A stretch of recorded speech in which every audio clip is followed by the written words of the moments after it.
Question बहुत simple है, LP में दिया हुआ है विथ सॉल्यूशन, तो ध्यान दिया जाए। आओ सर एक्सप्लेन कर रहे हैं।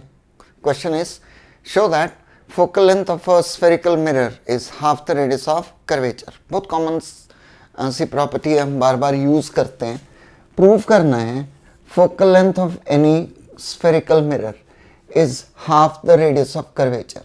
तो प्रिंसिपल एक्सिस ड्रॉ कर लेते हैं। That's focus, centre of curvature, that's pole. ये रेडियस ऑफ कर्वेचर हो गया। ये डिस्टेंस क्या कहलाएगा? Focal length. हमें प्रूव करना है focal length is half the radius of curvature. कोई एक पैरेलल रे ड्रॉ कर ली जाए। Ray parallel to the principal axis will pass through focus. Very simple. Ray parallel to the principal axis will pass through focus. अब इस ये हो गया पॉइंट ऑफ इंसिडेंस, एम मान लेते हैं। इसे सी से ज्वाइन करें। सेंटर ऑफ कर्वेचर को जब भी लेंस या मिरर के सरफेस से ज्वाइन करते हैं, यह हमेशा परपेंडिकुलर होता है, नॉर्मल। ठीक है, सेंटर ऑफ कर्वेचर को, ये रेडियस हो गया एक तरह से स्फेयर का, तो ये नॉर्मल होता है। और अगर ये नॉर्मल है तो ये हो गया एंगल ऑफ इंसिडेंस, और ये क्या हो गया? Angle of reflection. Laws of reflection के अकॉर्डिंग ये दोनों एंगल्स इक्वल होंगे। Once again we are trying to prove focal length of a spherical mirror is half the radius of curvature. तो we consider ray parallel to the principal axis will pass through focus.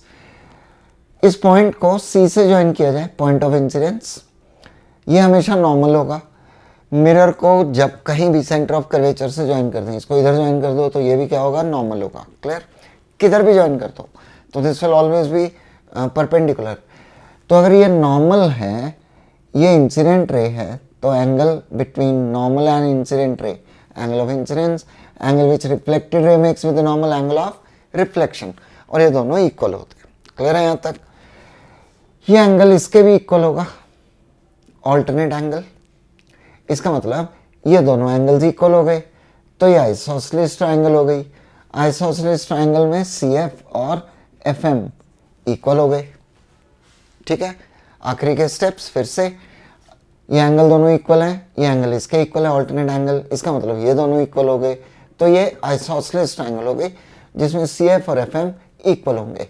But F M is very nearly equal to F P. ये और ये दोनों nearly equal होते हैं, because this point is very close to this. हम बड़ा show कर रहे हैं बट होता पास में ही है, तो ये दोनों हमेशा इक्वल होंगे। इसका मतलब ये दोनों भी इक्वल हो गए। Therefore C F is equal to F P. और अगर ये दोनों इक्वल हैं तो पूरे का आधा आधा हो गया। सिंपल। अगर ये दोनों इक्वल हैं तो आधे आधे हो गए ना। पी सी का ये आधा हो गया। फिर लिखोगे कैसे इसको? हाँ, स्टूडेंट्स को तो लिखने में दिक्कत आती है, सर समझ तो आ गया, आप लिख के दिखाओ। मैं no issues. P C equal to P F plus F C. ठीक है, और पी एफ और एफ सी इक्वल हैं, तो P C equal to P F plus P F लिख लो। ठीक है, तो P C equal to 2pf, तो फिर r equal to 2f, f equal to half the radius of curvature. Proof exam में आएगा, कुछ भी आ सकता है एग्जाम में। Be ready for all questions, all kind of questions.